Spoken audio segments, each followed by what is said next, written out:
वहीं से शुरू करते हैं हम। उसमें मेरे ख्याल नेटवर्क सिक्योरिटी के दरमियान में थे हम, एक्चुअली याद नहीं।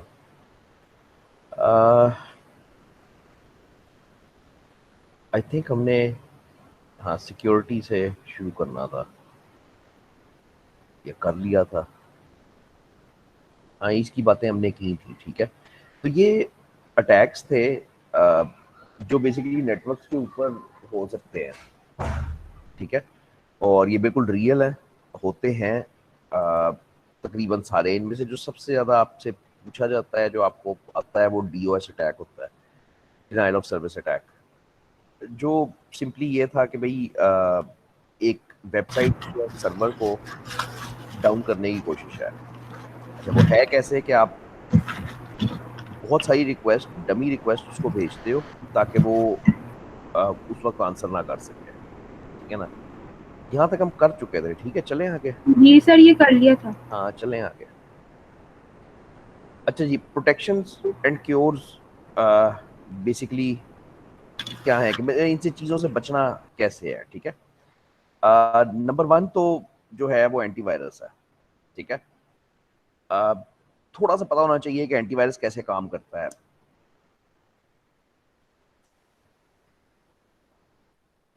एंटीवायरस ऐसे काम करता है जैसे कोरोना की वैक्सीन काम करती है, या कोई भी वैक्सीन जैसे काम करती है। कि वो कोरोना की वैक्सीन में एक्चुअली कोरोना होता है, तो वो आपकी बॉडी में वही चीज डालते हैं जिससे वो चाहते हैं कि आपकी बॉडी फाइट करे, और फिर वो आपकी बॉडी एंटीबॉडीज प्रोड्यूस करती है। तो मतलब वायरस की ही एक शेप होती है। एंटीवायरस सॉफ्टवेयर हैं जिनके अंदर बेसिकली वायरस की डेफिनेशंस पड़ी हुई हैं, कंटेन वायरस डेफिनेशंस। इनके अंदर वायरस का कोड पड़ा हुआ है। वायरस क्या है? वायरस बेसिकली कोड ही है। तो इनके अंदर वायरस का कोड पड़ा हुआ है। ये सिंपली ये करती हैं कि आपके कंप्यूटर को स्कैन करती हैं, स्कैन से आसान लफ्ज है, सर्च करती हैं फॉर दिस कोड। यानी वो बेसिकली उनको ये पता है कि वायरस का कोड है क्या, और वो आपके कंप्यूटर को सर्च करती हैं उस कोड के लिए। अगर वो कोड मिल जाता है तो वो पहचान लेती हैं कि भाई अच्छा, आपकी इस फाइल में वायरस मौजूद है। अच्छा, जब पहचान लेती हैं तो दो तीन रास्ते होते हैं। उसको या तो क्लीन किया जा सकता है। अ, याद रहे कि वायरस क्या करता था। वायरस अपने आप को आपकी फाइल्स के साथ अटैच करता था और अपनी कॉपियां बनाता था। अब जब वो पकड़ा जाता है तो तीन रास्ते होते हैं। या तो उसको क्लीन कर लो। क्लीन करने का मतलब है कि एंटीवायरस वायरस को फाइल से अलहदा कर दे और वायरस को खत्म करता है, फाइल को ठीक रखे, ठीक है। एक ये रास्ता होता है। दूसरा ये होता है कि डिलीट कर दो। ये सबसे आसान रास्ता है कि फाइल को ही डिलीट कर दो जिस फाइल के साथ वायरस है। तो फाइल को डिलीट करोगे, वायरस भी जाएगा। तो ये उस सूरत में होता है जब वो क्लीन नहीं कर सकता। उसकी पहली कोशिश होती है क्लीन करने की। और आखिरी रास्ता होता है क्वारंटीन।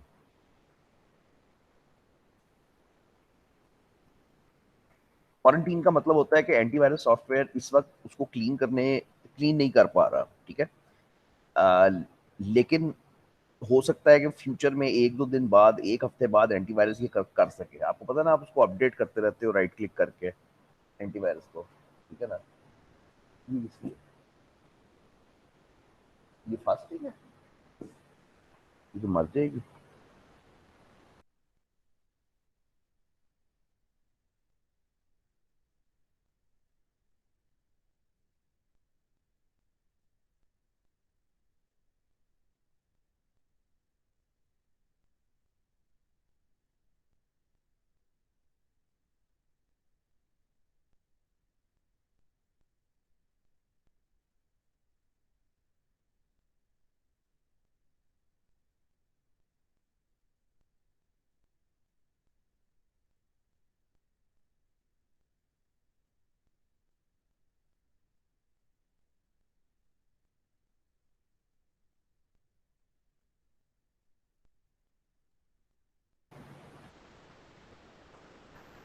अच्छा, तो क्वारंटीन ये था कि एंटीवायरस इस वक्त ये नहीं जानता कि उसने फाइल क्लीन कैसे करनी है, लेकिन वो उसको फिलहाल साइड पे कर देता है। जिस तरह वही आजकल तो यार ये बातें सबको पता है कि वो कोरोना के मरीजों को क्वारंटीन करते हो, उनको अलहदा कर देते हो। तो उस फाइल को जिसमें वायरस है उसको अलहदा करके रख देता है, इस उम्मीद में कि एक दो दिनों में, एक हफ्ते में कोई ऐसी अपडेट आएगी जिससे वो उसको क्लीन कर सकेगा। बस दैट्स इट, यही बेसिकली है। एक इसमें टॉपिक छोटा सा होता है कि अपडेट वायरस डेफिनेशन। ये अगर आपने कभी भी एंटीवायरस इंस्टॉल किया तो आपको पता है कि जब भी एंटीवायरस सॉफ्टवेयर इंस्टॉल करते हो वो 2 सेकंड में इंस्टॉल हो जाता है, छोटा सा सॉफ्टवेयर होता है। लेकिन जब उसको अपडेट करते हो तो उसको घंटा दो लग जाते हैं, क्योंकि वो अपडेट के अंदर क्या करता है कि वो जो लेटेस्ट वायरस डेफिनेशन होती है, ये सारी गेम के एंटीवायरस की, कि उसके पास लेटेस्ट डेफिनेशन होनी चाहिए, उसको पता होना चाहिए कि लेटेस्ट वायरस कौन से चल रहे हैं, और फिर उसकी मदद से वो उसको वो करता है, पकड़ता है। तो antivirus is the first thing जो आपको चाहिए। है आपके पास, चेक करना जाके कि आपके पास है या नहीं, ठीक है।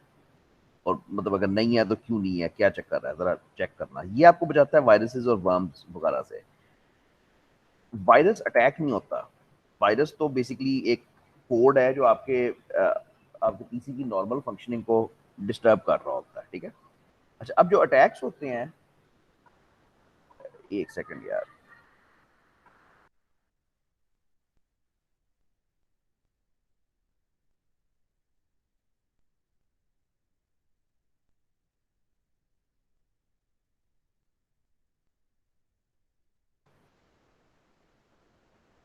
एंटीवायरस अटैक नहीं होता, ठीक है। जो अटैक्स थे वो तो बाहर से आते हैं ना, मतलब अटैक्स आर हैकिंग अटेम्प्ट्स, कह लो कि हैकिंग अटेम्प्ट्स फ्रॉम आउटसाइड। इनसे एंटीवायरस नहीं बचाता, इनसे बचाती हैं फायरवॉल्स।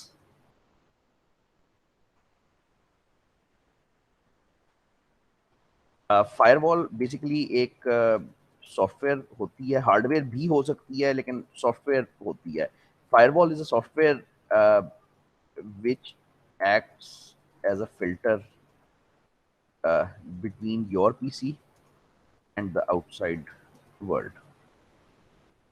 बेसिकली पानी का फिल्टर जानते हो क्या करता है?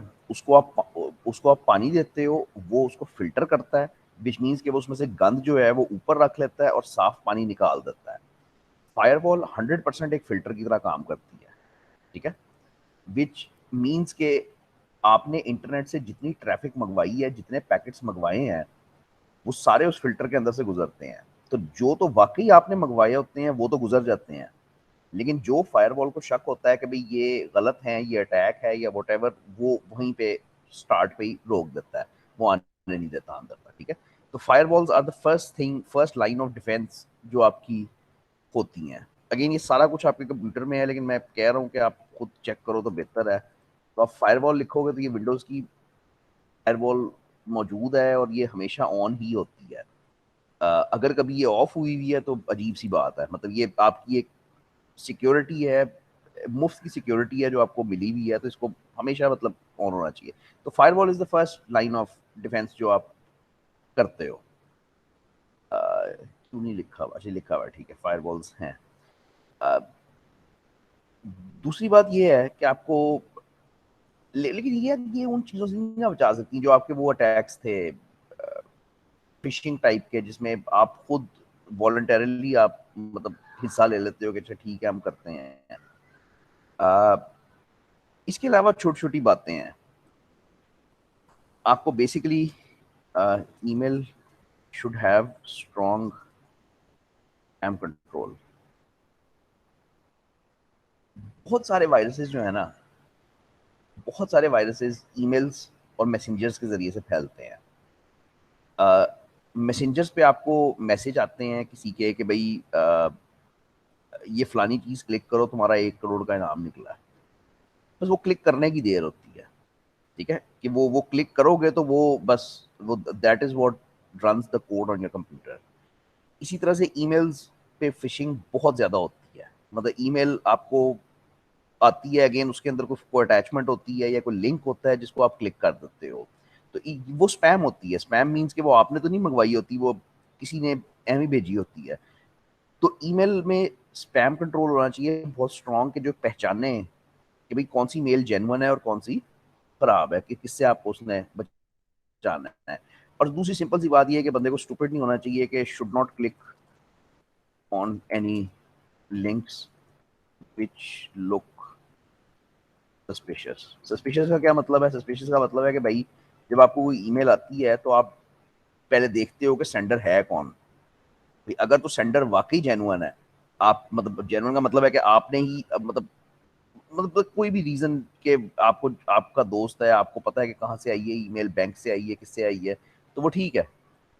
लेकिन अगर आपको लगता है कि भाई ये तो पता नहीं कौन सा एड्रेस है, मुझे नहीं पता कौन है, तो बिल्कुल 100% उस लिंक पे ना क्लिक करो, बिल्कुल ना क्लिक करो, ठीक है ना।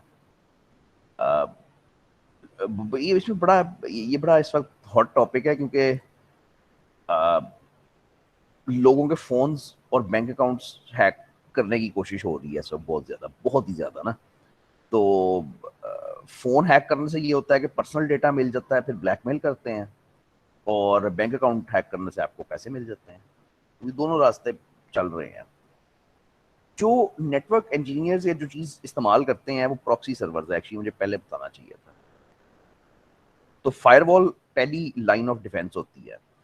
अच्छा, ये आप और मैं नॉर्मली इस्तेमाल नहीं करते, लेकिन कंपनीज इस्तेमाल करेगी। Companies with bigger networks use a proxy server to save themselves from an attack। Single बंदा जो है ना, मैं और आप, वो फायरवॉल्स यूज कर रहे हैं, हमारे सिस्टम में फायरवॉल है, वो पैकेट्स को फिल्टर कर रही है, इससे हम बच जाते हैं। लेकिन जहां पे नेटवर्क्स हैं, कंपनीज के नेटवर्क्स है, एक ऑफिस है जहां पे 30 कंप्यूटर्स हैं, उनका एक नेटवर्क है, वो बजाय इसके कि इंडिविजुअल फायरवॉल पर डिपेंड करें, वो एक प्रॉक्सी सर्वर बनाते हैं। प्रॉक्सी सर्वर ये होता है कि होता वही है, मतलब एक प्रॉक्सी सर्वर बेसिकली एक कंप्यूटर होता है,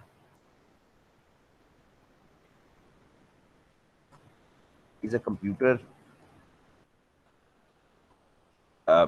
या सर्वर कह लो, सर्वर ही होता है, ठीक है, which sits between an internal private network and the internet. इतना मुश्किल नहीं है, समझो 30 कंप्यूटर हैं जिनका आपस में एक नेटवर्क बना हुआ है। अच्छा, अगर प्रॉक्सी सर्वर नहीं मौजूद तो होता क्या है कि ये 30 के 30 कंप्यूटर डायरेक्टली खुद इंटरनेट पे जाते हैं और जाके चीजें मंगवाते हैं, ठीक हो गया।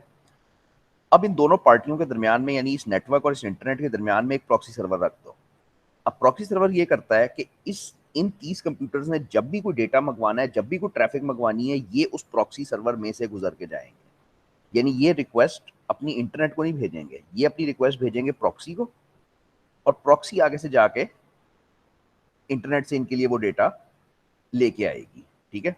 इसका एडवांटेज ये होता है, advantage is that strict controls can be used on proxy server to limit internet traffic. मैं एग्जांपल देता हूँ, हमारे पास कैंपस में 40 कंप्यूटर्स का नेटवर्क है, लैब का, उसमें एक प्रॉक्सी सर्वर लगा हुआ है, ठीक है। अब स्टूडेंट जब भी कोई वेबसाइट खोलता है तो वो उस प्रॉक्सी सर्वर के थ्रू जाता है।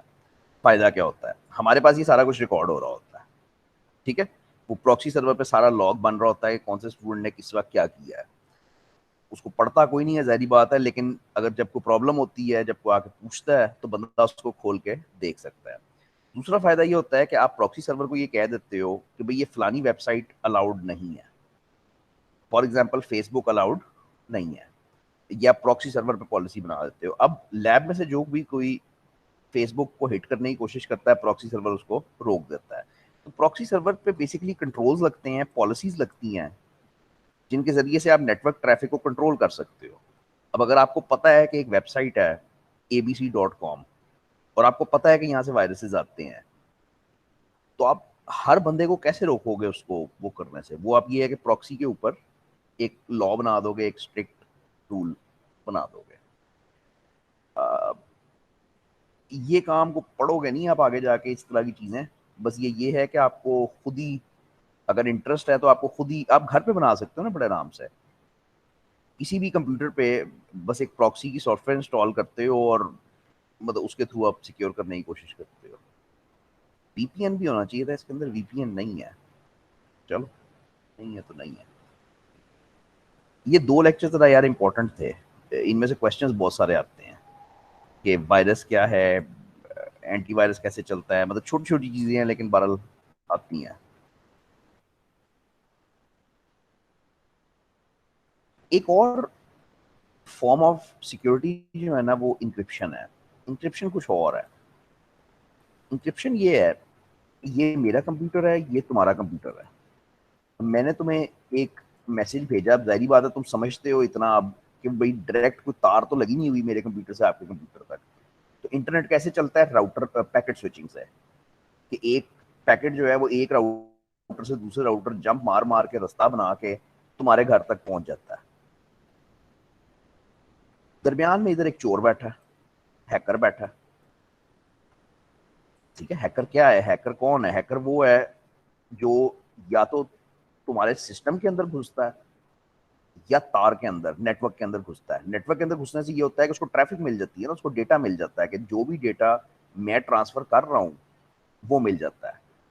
भाई मैंने तुम्हारे अगर प्राइवेट मैसेजेस पढ़ने हैं तुम्हारे फोन पे, तो दो रास्ते हैं, या तो मैं तुम्हारे फोन के अंदर ही घुस जाऊं, या ये है कि जब भी तुम मैसेज भेजते तो नेटवर्क से ही हो ना, मैं उस नेटवर्क को पकड़ के बैठ जाऊं। तो इन एनी केस मुझे वो चीजें मिल जाती हैं। कॉन्सेप्ट बड़ा सिंपल है कि मैंने एक मैसेज भेजा है, आई एम इन लाहौर। ठीक है, और ये मैसेज अगर नॉर्मल हालत में तारों के ऊपर जाए तो ये रिसीवर को रिसीव हो जाएगा, I am in Lahore. Hacker कैसे करेगा? हैकर इसको यहाँ से मैसेज को उतारेगा और मैसेज उसको भी मिल जाएगा। ये प्रॉब्लम है। ठीक है, तो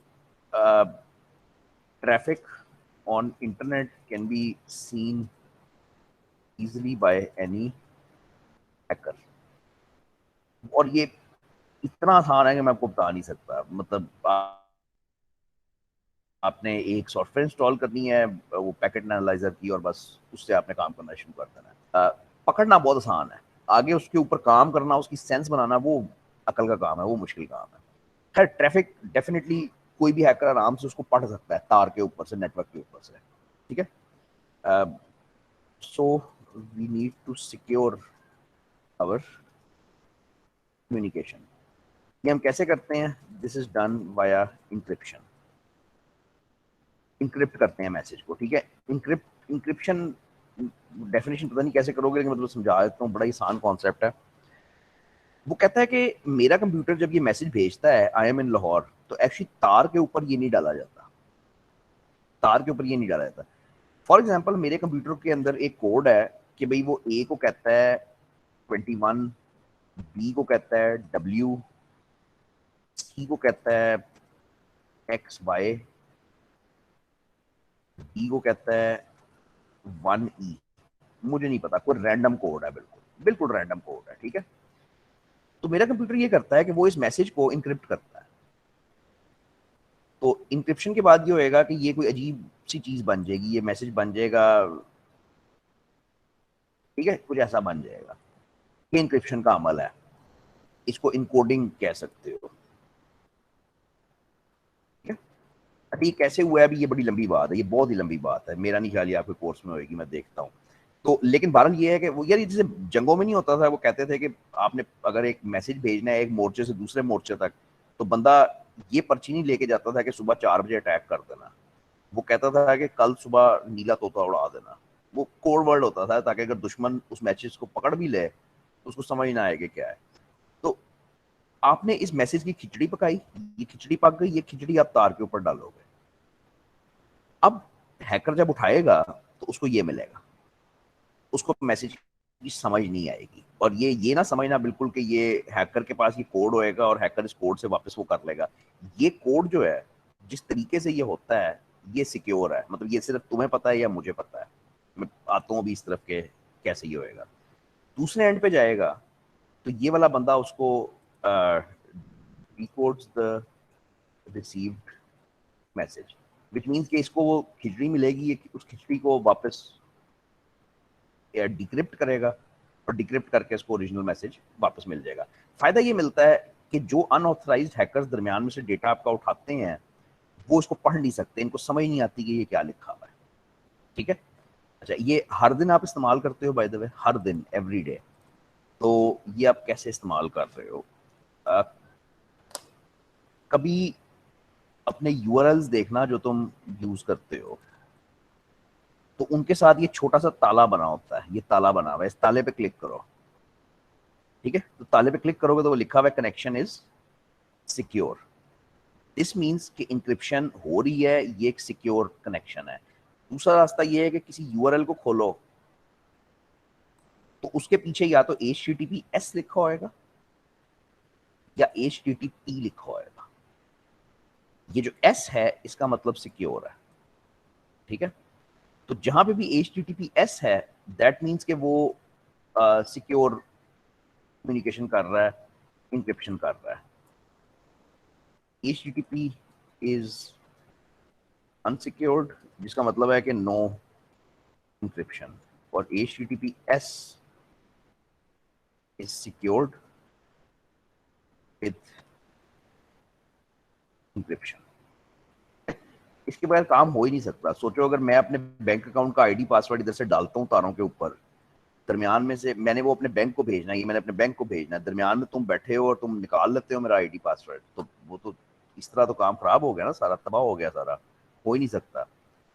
अब मुझे एक चीज़ देखने दो, मैं ये करवाना नहीं चाहता लेकिन, तो ये HTTPS जो है ये सिक्योर है, इसको SSL कहते हैं। अच्छा है भाई, है। आई डिड नॉट थिंक कि होएगा, ये तो सारी डिटेल है। चलो बर्दाश्त करो फिर, यहां तक कोई प्रॉब्लम।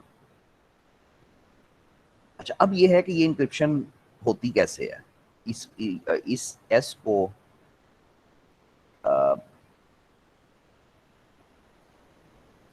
अच्छा अब security is implemented by using SSL, secure socket layer protocol. अब सर थोड़ा सा मुश्किल लगेगा लेकिन ये काम ऐसे ही है। इंक्रिप्शन करने के लिए in order to use SSL या इंक्रिप्शन करने के लिए और इस सारी गेम को खेलने के लिए यू नीड सर्टिफिकेट्स। सर्टिफिकेट्स दो किस्म के होते हैं, ठीक है।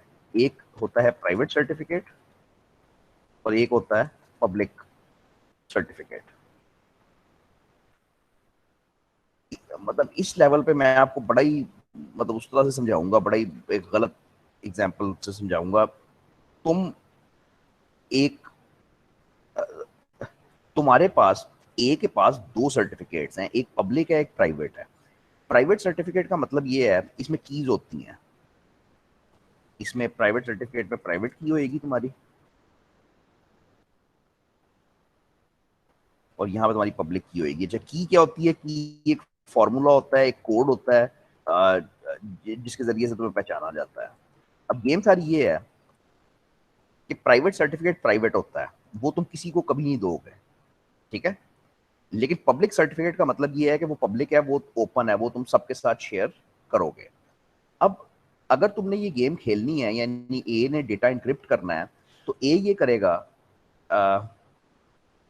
ए will use public key of B to encrypt the data. Key है क्या बजाते खुद, इसको ना इसमें ना जाओ, ये जरूरत नहीं है अभी आपको करने की, मतलब कोड है बस, आपको कुछ वो प्रॉब्लम नहीं है। ए ये करेगा कि वो बी की पब्लिक की इस्तेमाल करके, बी का फॉर्मूला इस्तेमाल करके उसको इंक्रिप्ट करेगा। अच्छा अब now this can be decrypted by only using private key of B। ए ने डेटा भेजना है बी को, तो पहला तमाशा ये होएगा SSL के अंदर कि बी अपना पब्लिक सर्टिफिकेट भेजेगा इसको। अब ये इसने ये जो खिचड़ी पकानी है, इसके पास वो फॉर्मूला कहाँ से आएगा, वो फॉर्मूला उसका पब्लिक सर्टिफिकेट होएगा, ठीक है। अच्छा अब वो ये खिचड़ी पका के तारों पे डाल देगा। अब ये 10 बंदे उठा लें चाहे, खोल सिर्फ इसको वो सकता है जिसके पास वो वाली प्राइवेट की है, उसकी कॉरेस्पॉन्डिंग प्राइवेट की है, वो जाहिर बात है सिर्फ बी के पास होएगी। तो उस मैसेज को चाहे 10 बंदे पढ़ लें, इसको खोल सिर्फ ये सकता है। ये सारा काम है जो SSL करता है, ठीक है। मतलब काफी आगे जाके आप ये चीजें करोगे। मैं इत्तेफाक से कल कर रहा था, कल मैंने इस पर काफी खपा हूँ, इत्तेफाक है, बिल्कुल इत्तेफाक है, हालांकि आप यूजली करते नहीं हो, मैं आपको दिखा देता हूँ। तो ये मेरा SSH का फोल्डर है और ये मेरी कीज हैं जो मैंने कल जनरेट की हैं और मैं इस पर जरा खप रहा था। तो अगर आप की को खोल के देखो तो ये मेरी की फाइल है जिसमें मेरी प्राइवेट की पड़ी हुई है। अच्छा, अब मेरी प्राइवेट की ये है, ये जो सारी लिखी हुई है। अब ये इसको समझना और सोचना कि ये क्या है, ये वर्थ नहीं है। बस ये मेरी प्राइवेट की है, ये मेरी वो चाबी है जिससे मैं ताला लगा सकता हूँ। ठीक है, इससे मेरे वो डिक्रिप्शन खुलती है। अब जिस बंदे ने भी मुझे ट्रैफिक भेजनी है वो मेरी पब्लिक की के जरिए से भेजेगा। पब्लिक की मेरी ये वाली पड़ी हुई है। ठीक है, ये मेरी पब्लिक की है, यहाँ तक, सॉरी यहाँ तक, ये पब्लिक की है। तो जिसने भी मुझे ट्रैफिक भेजनी है मैं उसको कहूंगा कि भाई इस पब्लिक की को, इस चाबी को इस्तेमाल करके तुम ताला लगाओगे। अब वो इसको इस्तेमाल करके ताला लगाएगा और मैं अपनी प्राइवेट की से वो ताला खोल सकता हूँ, किसी और से वो नहीं खुलेगा, किसी और हैकर से वो नहीं खुलेगा। अच्छा, आखिरी बात इसमें ये है कि सर्टिफिकेट आते कहाँ से हैं, सर्टिफिकेट्स और ये सारा कुछ आता कहाँ से है, हु इशूज सर्टिफिकेट्स, ये प्राइवेट पब्लिक की आती कहाँ से है। ठीक है, तो ये है कि विंडोज के अंदर बिल्ट इन है, तुम you can generate self signed certs, यानी आप अपने कंप्यूटर पे खुद एक सर्टिफिकेट जनरेट कर सकते। ये जो मैंने अभी आपको दिखाया ये मैंने खुद जनरेट किया हुआ है। ठीक है, तो लेकिन ये इतने सिक्योर नहीं होते, या you can pay for a paid certificate from a verified company. भाई मैंने इस्तेमाल करना है पर्सनल यूज के लिए, तो मेरे लिए ये सर्टिफिकेट जो मैंने खुद बनाया है वो बिल्कुल चल जाएगा, कोई मसला नहीं है। लेकिन जो वेबसाइट्स हैं, जो बड़े सर्वर्स हैं, वो पेड सर्टिफिकेट्स लेते हैं किसी वेरीफाइड कंपनी से। और आई थिंक आपको क्रोम ये दिखा देता है, आई थिंक क्रोम आपको ये अलाउ करता है कि आप ये देखो। तो अगर मैं इस ताले पे क्लिक करता हूँ,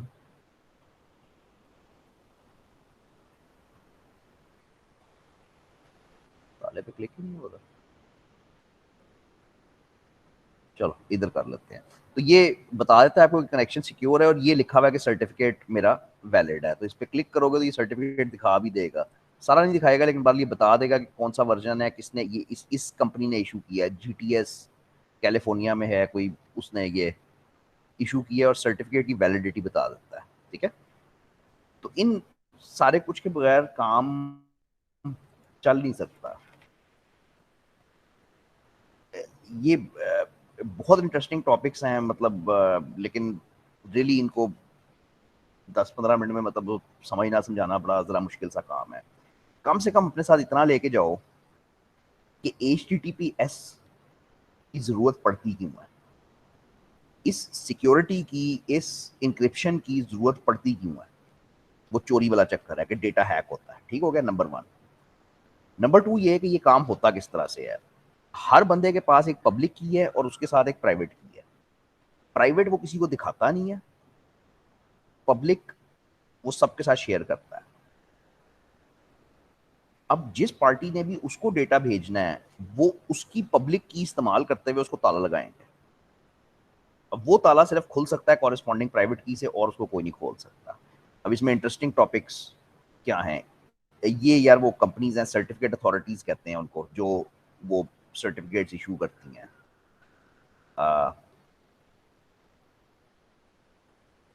हाँ, ठीक है। बॉब ट्रैफिक रिसीव कर रहा है तो बॉब के पास अपनी प्राइवेट की है। ठीक है, अब जिसने भी उसको मैसेज भेजना है, इन लोगों के पास पब्लिक की होएगी, बॉब की पब्लिक की इसके पास भी होएगी, इसके पास भी होएगी। वो उस पब्लिक की से मैसेज को इनक्रिप्ट करेंगे और उसको भेजेंगे, वो उसको अपनी प्राइवेट की से खोल लेगा। अ, अब इसमें इस वक्त इंटरेस्टिंग टॉपिक्स क्या चल रहे हैं। इंटरेस्टिंग टॉपिक ये है कि हैकर तो है ही है, उसने तो खेलना ही खेलना है। ठीक है, अ, तो हैकर इसको ब्रेक ही नहीं कर सकते। हैकर्स कॉन्स्टेंटली ट्राई करते हैं, hackers constantly try to break the encryption. Hacker ने मैसेज चोरी करना ही करना है, डन। ठीक है, अब वो कोडिंग हो गई है ना, कोड बन गया, खिचड़ी बन गया, उसको वो डिक्रिप्ट नहीं कर पाता, पढ़ नहीं पाता, उस पर उसको गुस्सा चढ़ता है और वो उसको तोड़ने की कोशिश करता है। ठीक है, वो तोड़ क्यों नहीं सकता? Current estimate is that if a hacker tries to break the encryption, it will need around 70 years to break one message. आजकल कम्युनिकेशन जिन कीज के जरिए से और जिन सर्टिफिकेट्स के जरिए से हो रही है, अंदाजा ये है कि अगर एक अनाड़ी हैकर या एक नॉर्मल हैकर उसको उठा लेता है और उसको तोड़ने की कोशिश करता है तो उसको तोड़ने में तकरीबन 70 साल लगेंगे। ये मैथमेटिकल प्रॉब्लम है कि वो की जो आपकी की है, जो आपके सर्टिफिकेट्स हैं, उनको इतना मुश्किल कर दिया गया है कि उनको इस वक्त जो करंट टेक्नोलॉजी है उससे ब्रेक नहीं किया जा सकता। अब प्रॉब्लम ये है बहुत बड़ी कि quantum computers can break this in few seconds. वो जो इंक्रिप्शन की जिसको नॉर्मल कंप्यूटर्स, नॉर्मल सॉफ्टवेयर और एक हैकर 70 साल में तोड़ सकता है, उसको क्वांटम कंप्यूटर्स चंद सेकंड में तोड़ सकते हैं। ठीक है, दिस इज वन रीजन कि जिस दिन क्वांटम कंप्यूटर्स मार्केट में आते हैं या ओपन होते हैं, उस दिन आपका सारा इंटरनेट का जो इस वक्त करंट मॉडल है वो सब खत्म हो जाता है। आपका सारा कुछ ऑनलाइन खत्म हो जाता है, क्योंकि anybody with access to a quantum computer can now break your message. Hacker तो अभी भी आज भी मैसेज चोरी करता है, प्रॉब्लम सिर्फ ये है कि उसको तोड़ नहीं सकता। तो विद क्वांटम कंप्यूटर्स वो कुछ चंद सेकंड में उसको तोड़ जाता है। ठीक है, क्वांटम कंप्यूटर्स हैं दुनिया में, हाँ स्टार्ट हो गए हैं, मौजूद हैं, मतलब लेकिन वो आम नहीं किए जा रहे, मतलब वो मतलब आम फ्रंट पे नहीं लाए जा रहे, लेकिन मतलब मौजूद है। टेस्ट क्वांटम कंप्यूटर आईबीएम का है यार एक सर्वर ये। तो आईबीएम का एक क्वांटम कंप्यूटर पड़ा हुआ है, ऑस्ट्रेलिया में शायद पड़ा हुआ है। ठीक है, और उसका इन्होंने ये दिया हुआ है, एक ट्रायल दिया हुआ है कि आप इस पर लॉग इन करके उस पर कुछ कोड चला सकते हो, उसको सीख सकते हो, बेसिकली उसको देख सकते हो। ठीक है, तो मौजूद है, स्टार्ट हो गया काम, लेकिन आम नहीं हो रहा अभी। It will take time, research चल रही है। तो लेकिन बहरहाल ये बड़ा इंटरेस्टिंग टॉपिक है कि वो सारी आपकी इंक्रिप्शन जो है वो तबाह बर्बाद कर देगा एहसानों की। डिजिटल सिग्नेचर एक टर्म है सिर्फ, छोटी सी, जो जिक्र नहीं हुआ। डिजिटल सिग्नेचर ये होता है कि भाई सिग्नेचर क्या होता है, तुमसे जब सिग्नेचर करवाते हैं तो तुम्हारा सिग्नेचर बिल्कुल प्राइवेट होता है, विच मीन्स कि सिर्फ तुम कर सकते हो। अगर बैंक वाले को एक चेक मिलता है जिसपे तुम्हारा सिग्नेचर हुआ हुआ है तो उसको यकीन है कि ये तुमने ही किया है, कोई और उसको कॉपी नहीं कर सकता। तो डिजिटल सिग्नेचर ये होता है कि आप डॉक्यूमेंट्स को, फाइल्स को साइन कर सकते हो विद योर प्राइवेट की, आप उनके ऊपर प्राइवेट की अपनी इस्तेमाल कर सकते हो। अब ये बात 100% डन होएगी कि भाई ये आपने ही ये डॉक्यूमेंट साइन किया, क्योंकि प्राइवेट की है ही सिर्फ आपके पास, और किसी बस है ही नहीं। लीगल अप्रोचेस में ये है, ठीक है ये तो आपको खुद ही पढ़ना है, मैं आपको बस बता देता हूँ। तो लीगल अप्रोचेस में ये है कि ये हैकिंग और इस तरह की जो अटैक्स हैं ये क्राइम है, ये लीगल क्राइम है, इसके खिलाफ कानून है। ठीक है, ये कानून पहली दफा बना था 2002 में पाकिस्तान में। इसका नाम था ETA, electronic transactions ordinance, ETO, electronic transactions ordinance. लेकिन ये पहला था 2002 में ना, उसके बाद ये बहुत ज्यादा वो हुआ है, इसमें बहुत सारी चेंजेस लाई गई हैं, बहुत बढ़ाया गया है इसको। वेरी सिंपली ये है कि अगर तुम हैकिंग करते हो और तुम हैकिंग करते हुए पकड़े जाते हो और ये प्रूव हो जाता है कि तुमने लोगों का डेटा चोरी किया है, तो इस पे सजा है, 7 साल जेल है और पता नहीं 10 लाख रुपए जुर्माना है, कुछ ऐसा ये कानून में लिखा हुआ है। अब प्रॉब्लम ये है कि पकड़ा ज्यादातर नहीं जाता पकड़ना बड़ा मुश्किल होता है, क्योंकि एक बंदा जो ये चोरी कर रहा है वो अपनी सिक्योरिटी बहुत लेवल्स पे रखता है कि उसको वहां तक उसको पहुंचना बड़ा मुश्किल होता है। ये टॉपिक छोटा सा ये है कि दुनिया के हर मुल्क में कानून मौजूद हैं नेटवर्क सिक्योरिटी के लिए, कि कोई बंदा हैकिंग करेगा तो ये वो है, क्राइम है।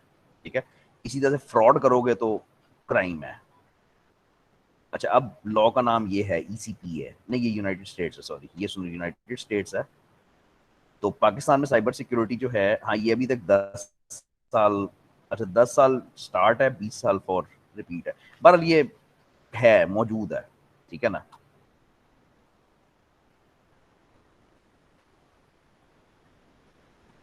ये तो 1933 पे जा रहा है यार, 1933 पे क्या कर रहा है। अच्छा खैर होएगा, लेकिन आईटी से रिलेटेड जो क्राइम्स थे ना, उनका पहला ये था ईटीओ 2002 में जो स्टार्ट हुआ था।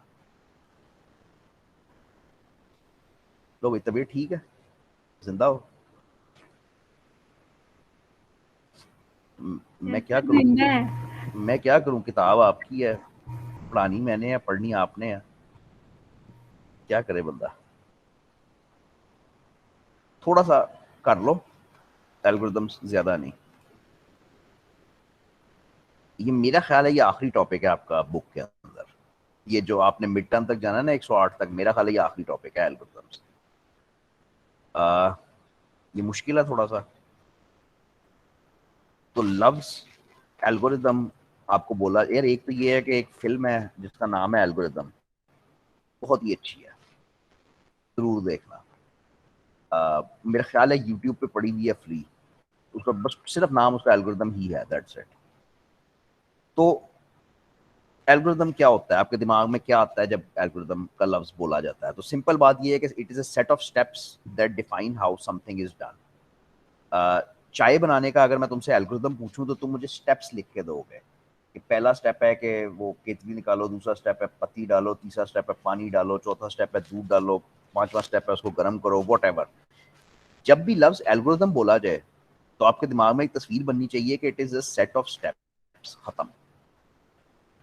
कोई भी काम किसी दूसरे बंदे को जब करना सिखाते हो, उसको बताते हो कि काम कैसे करते हैं, आप उसको स्टेप्स लिख के दे देते हो कि ये तरीकेकार फॉलो करना है। That is called algorithm, nothing to do with computer. ठीक है, मतलब ये उसने एग्जांपल इसीलिए जान के चाय बनाने का दिया है, nothing to do with computers.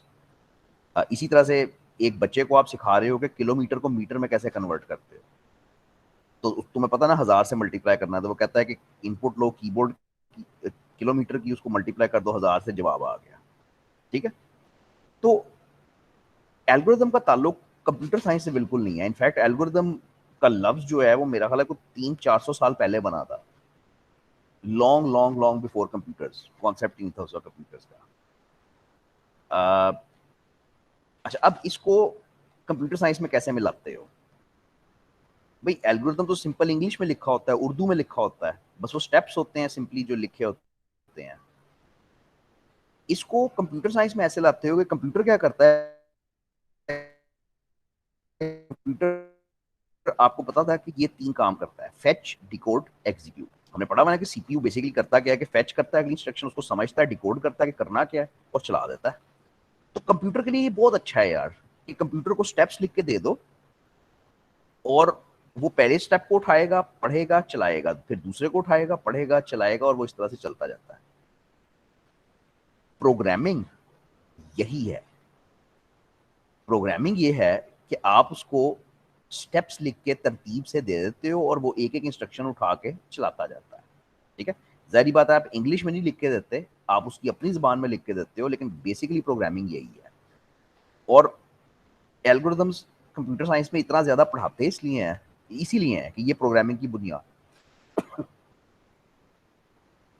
भाई अगर मैं प्रोग्राम की डेफिनेशन बताऊं ना, तो program is a set of steps to solve a problem. Code है जिसमें इंस्ट्रक्शंस लिखी हुई हैं एक किसी मसले को हल करने के लिए। तो कंप्यूटर्स के लिए बहुत मतलब एक बुनियादी सी चीज है जिसको वो लेके चलेंगे। एक एल्गोरिदम को एग्जीक्यूट किया जा सकता है। एक एल्गोरिदम, इसका क्या मतलब है? देखो ये एक एल्गोरिदम लिखा हुआ है, इसको एग्जीक्यूट करने का मतलब है कि इसको आप आंखें बंद करके पहला स्टेप करो, फिर दूसरा करो, फिर तीसरा करो, फिर चौथा करो, फिर पांचवा करो। कंप्यूटर एल्गोरिदम को नहीं चला सकता, कंप्यूटर इसको तो नहीं चला सकता, ये तो इंग्लिश लिखी हुई है, उसको क्या समझ आएगी इसकी? अगर आपने इस एल्गोरिदम को कंप्यूटर की जबान में लिख दिया तो उसको आप प्रोग्राम कहते हो, और प्रोग्राम को वो चला देता है। तो एग्जीक्यूट वो एल्गोरिदम को नहीं करेगा, वो प्रोग्राम को करेगा। ये कॉन्सेप्ट था। अब फॉर्मल डेफिनेशन एल्गोरिदम, आओ जी। An algorithm is an ordered set ordered set का मतलब है कि तरतीब है, step number 1, step number 2, step number 3 है, तरतीब का लफ्ज यहाँ पे इंपॉर्टेंट है। Of unambiguous, unambiguous means clear, इस लफ्ज का मतलब होता है क्लियर। तो algorithm is an ordered list of clear executable steps that defines a process. और टर्मिनेटिंग भी लफ्ज जरूरी है। टर्मिनेटिंग का मतलब ये है कि एल्गोरिथम फाइनाइट प्रॉब्लम्स को सॉल्व करता है, कि जो टर्मिनेट हो जाती हैं, जिनका पता है कि हम अगर ये स्टेप्स फॉलो करेंगे तो एंड पे चाय निकल आएगी, अगर हम ये स्टेप्स फॉलो करेंगे तो अंडा उबल जाएगा। ठीक है, तो ये इसकी प्रॉपर डेफिनेशन है। सारे लफ्ज इंपॉर्टेंट है, क्योंकि एमसीक्यूज आते हैं, उनमें से एक लफ्ज गायब होता है या एक लफ्ज के बारे में पूछा होता है। ऑर्डर वर्सेस सीक्वेंस की क्या बात हुई? बस ऑर्डर ये है कि तरतीब होएगी। जी मैंने बात कर दी है कि ये सारी चीजें क्या हैं, बस चलो पढ़ लेना, ये है इतना ही। Once again, ordered set, ordered का मतलब यहाँ पे तरतीब है। अनएम्बिगुअस मींस के 100% क्लियर होने चाहिए स्टेप्स। ये ना हो कि मैं उन स्टेप्स को पढ़ के कुछ और कर रहा हूँ, तुम उन स्टेप्स को पढ़ के कुछ और कर रहे हो। क्लियर होने चाहिए, एग्जीक्यूटेबल होने चाहिए, कि हर कोई उनको इस्तेमाल कर सके। और पूरा जो प्रोसेस है वो बजाते खुद टर्मिनेटिंग होना चाहिए, विच मीन्स कि जब मैं एल्गोरिथम को एंड करूँ, पूरा फॉलो करूँ, तो मेरा एक काम, एक प्रोसेस कंप्लीट हो जाए, टर्मिनेट हो जाए। अच्छा बस अब ये हो जाएगा ज़रा मुश्किल, तो मुझे ज़रा देखने दो कि मैंने इसको क्या करना है।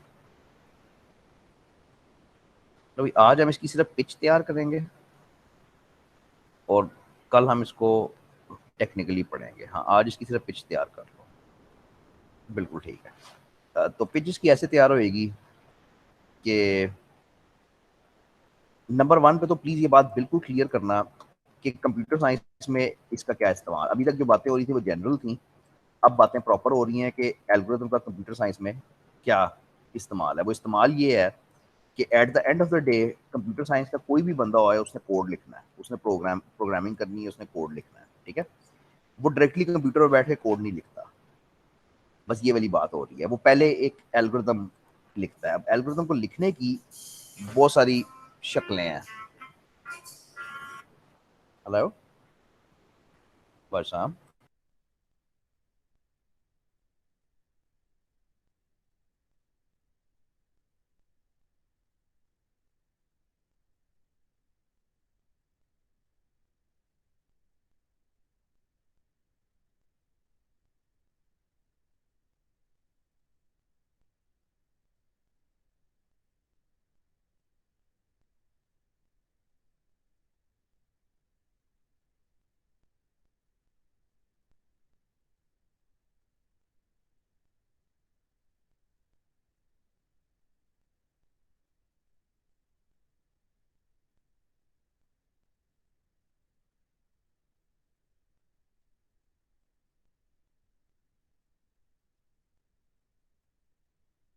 हेलो।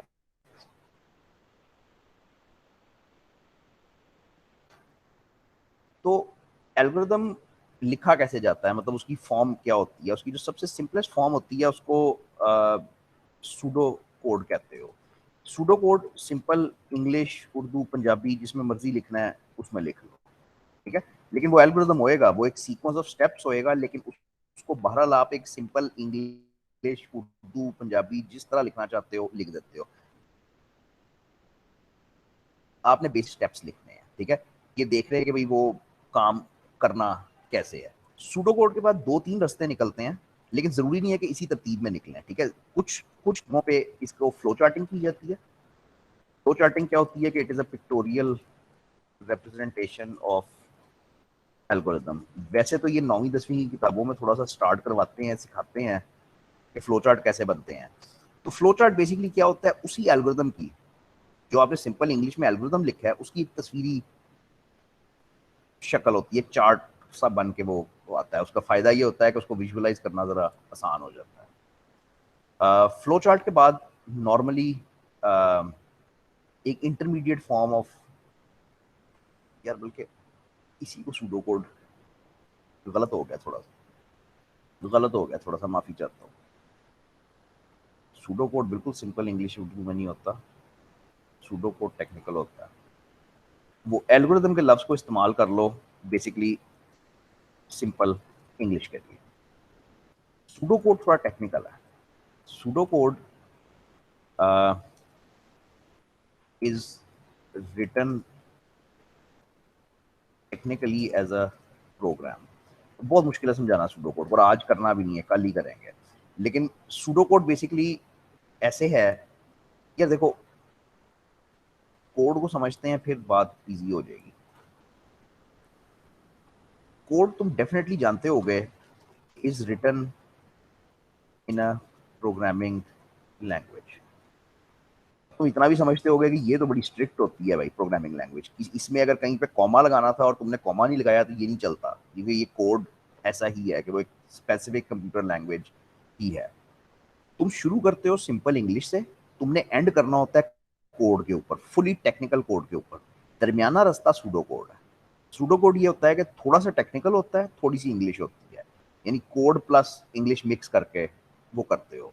कॉन्सेप्ट ये है सूडो कोड का कि any programmer of any language can easily pick the pseudocode and translate into uh, his own programming language. Software houses में काम भी इसी तरह से होता है बाय द वे, कि एल्गोरिदम डेवलपर जो होता है ना, जो एल्गोरिदम बनाता है, ये सीनियर तरीन बंदा होएगा, ये आर्किटेक्ट लेवल का बंदा होता है, ठीक है। ये जब सॉफ्टवेयर हाउस में एक प्रॉब्लम आएगी कि भाई हमने फलानी चीज को सॉल्व करना है, तो वो सीधा बैठ के कोड नहीं लिखना शुरू कर देंगे। उनका आर्किटेक्ट जो सीनियर मोस्ट बंदा होएगा वो एक एल्गोरिदम डिजाइन करेगा सिंपल इंग्लिश में। लोग तो अपने दिमाग में करते हैं ना, आप भी करते हो ना, कोई भी काम आपने करना हो तो आप सोचते हो कि यार अच्छा कैसे करना है। सुबह उठूंगा, नहाऊंगा, रिक्शा मंगाऊंगा, उस पर बैठ के कलमा चौक जाऊंगा, वहां पे हॉस्पिटल है उसमें से ये करूंगा। एक सीक्वेंस बनता है बंदे के पास दिमाग में कि मैंने किस तरह एक काम को सर अंजाम देना है। तो आर्किटेक्ट एक एल्गोरिदम मोटा मोटा डिजाइन करता है कि इस प्रॉब्लम को इस तरीके से मैंने सॉल्व करना है। Nothing to do with computer, simple logic develop करता है। वो लॉजिक वो देता है नीचे मैनेजर्स को, यानी आर्किटेक्ट जो है वो फिर नीचे मैनेजर्स को देते हैं, और मैनेजर्स उसका रफली एक सूडो कोड बनाते हैं, विच मीन्स कि वो थोड़ा सा, वो बिल्कुल इंग्लिश नहीं होता, सिंपल इंग्लिश नहीं होता, वो थोड़ा सा कागज पेंसिल पे बैठ के उसको लिखते हैं कि अच्छा भाई ये इस तरह से स्टेप्स होंगे, और वो कोशिश करते हैं कि वो थोड़ा टेक्निकली करें उसको।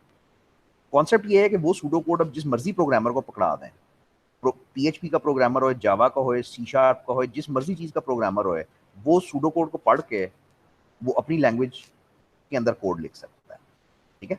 भी प्रोग्रामर तो वैसे भी सबसे नीचे होता है ना हायरार्की में, तो वो उसके ऊपर बहुत सारी पार्टीज होती हैं, मतलब वो ये थोड़ा सा फ्लो बनता है जो है। अच्छा ये काम आपने करना है, ये काम हमारे कोर्स में है, लेकिन वो है जरा थोड़ा सा मुश्किल सा काम है। एक और बात बस आज करना चाहूंगा बगैर कुछ किए हुए। Algorithms are mathematical entities. बंदे के दिमाग में ये है कि यार ये इतने पौड़े में पढ़ते ही क्यों है, मतलब इतना कि एल्गोरिदम लिखो, ये करो वो करो, क्यों, वाई, मतलब सीधा सीधा कोड क्यों नहीं लिखता है। तो ये है कि algorithms are compared for efficiency. Computer science में एफिशिएंसी जो यूजुअली डिफाइन होती है वो स्पीड से होती है और मेमोरी से होती है, कि वो जो एल्गोरिदम आपने लिखा है, ये जो कोड आपने लिखा है, वो कितना तेज चल रहा है और वो मेमोरी कितनी इस्तेमाल कर रहा है, ठीक है। अच्छा, मेमोरी को भी हम इस डिस्कशन से आजकल 21वीं सदी में आउट कर चुके हैं, क्योंकि एक सिंपल छोटे से लैपटॉप के अंदर 64 GB मेमोरी लेके आप चल रहे होते हो, ठीक है। तो मेमोरी भी अब इशू नहीं रहा, मतलब इशू ही नहीं ना रहा। आप तो आप मतलब आपने 250 GB लगवानी है, आप 250 GB लगवा लो। तो memory is no more an issue in computer science ना। तो स्पीड बहरहाल स्टिल इशू है। स्पीड को कैसे मेजर करते हैं? तो speed is measured in terms of number of instructions that need to be executed to complete an algorithm. मैं कोड नहीं लिख रहा, मैंने एल्गोरिदम लिखा है इंग्लिश के अंदर। अब उसकी स्पीड मैं कैसे नापूं, वो तो चल ही नहीं सकता।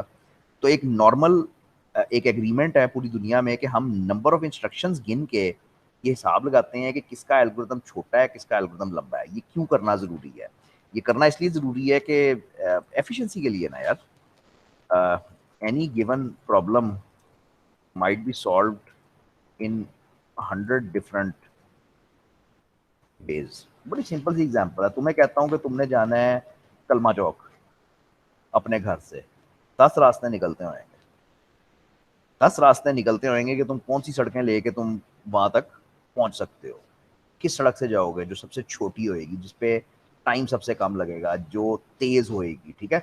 तो तुम बेसिकली एल्गोरिदम्स में मल्टीपल चॉइसेस होती हैं, विच मीन्स कि कोई भी तुमने काम करना हो वो बड़े तरीकों से हो सकता है, ठीक है, बड़े डिफरेंट एल्गोरिदम्स से सॉल्व हो सकता है।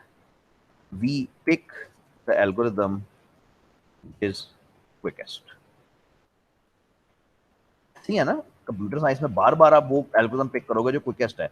तो कॉन्सेप्ट ये है कि आप एक प्रॉब्लम का एक एल्गोरिदम डिजाइन नहीं करते, 3-4 डिफरेंट एल्गोरिदम डिजाइन करते हो और फिर उनको आपस में कंपेयर करते हो कि बेहतर कौन सा है। जौन सा बेहतर होता है उसके ऊपर फिर आप मेहनत शुरू करते हो और उसका आप एक्चुअली कोड लिखते हो। अगली क्लास में हमने ये करना है, एल्गोरिदम लिखना सीखना है और बस ये कोड तक हमने पहुंचना है। थोड़ा सा मुश्किल वाला हिस्सा है लेकिन चलो करते हैं।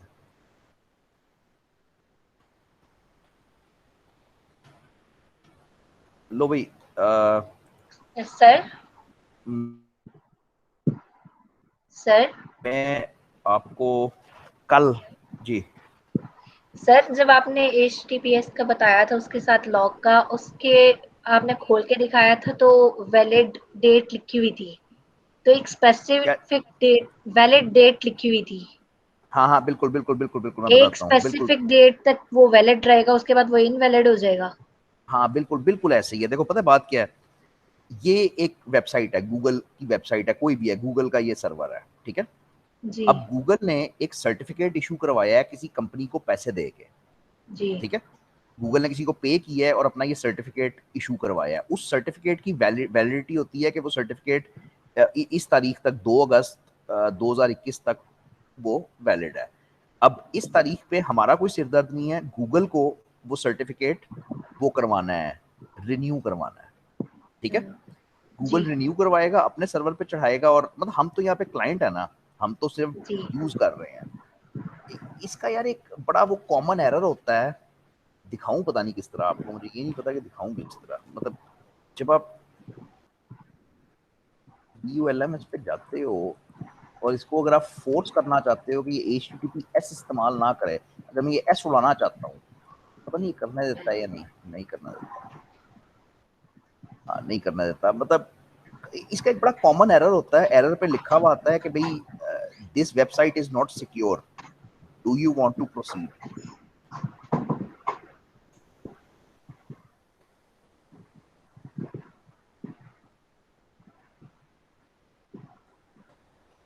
ये ये एरर है। मैं अब मुझे कोई वेबसाइट नहीं मिली जो मैं दिखा सकूं आपको, तो मैं आपको एरर की शक्ल दिखा देता हूँ, ठीक है। ये एरर आता है, आप कोई वेबसाइट विजिट करते हो और उस पर ये होता है कि ऑटोमेटिकली वो ताला नहीं बना होता, उस ताले की जगह पे लिखा होता है नॉट सिक्योर। इसके दो मतलब हो सकते हैं। पहला मतलब ये है कि ये जो सर्वर है इसने सर्टिफिकेट इशू ही नहीं करवाया, इसके पास कोई सर्टिफिकेट है ही नहीं। और लेकिन होता ऐसा नहीं है, ज्यादातर होता ये है कि इसका सर्टिफिकेट एक्सपायर हो चुका होता है।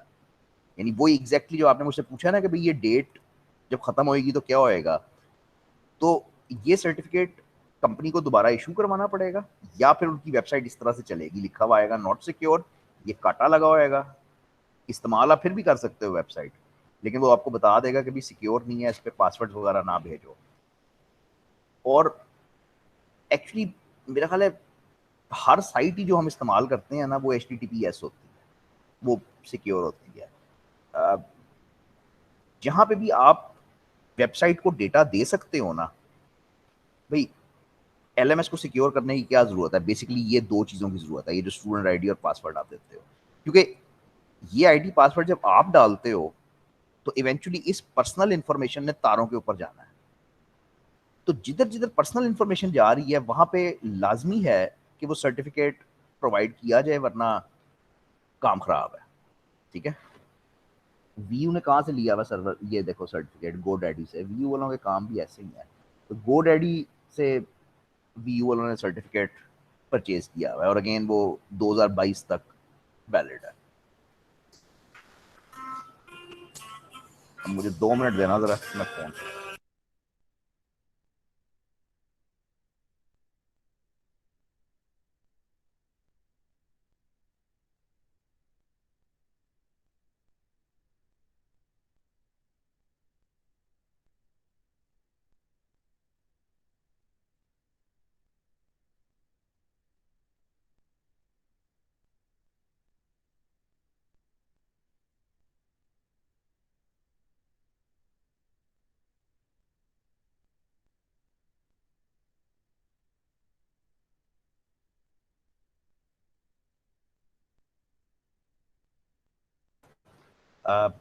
एक्चुअली ये जो कॉन्सेप्ट्स हैं ना, ये बहुत ज़्यादा डीप कॉन्सेप्ट्स हैं कंप्यूटर साइंस के। मुझे मेरा रियली नहीं ख्याल था कि ये आपकी बुक में होएगा, ये जो इस लेवल की डिटेल होएगी, लेकिन वो है उधर।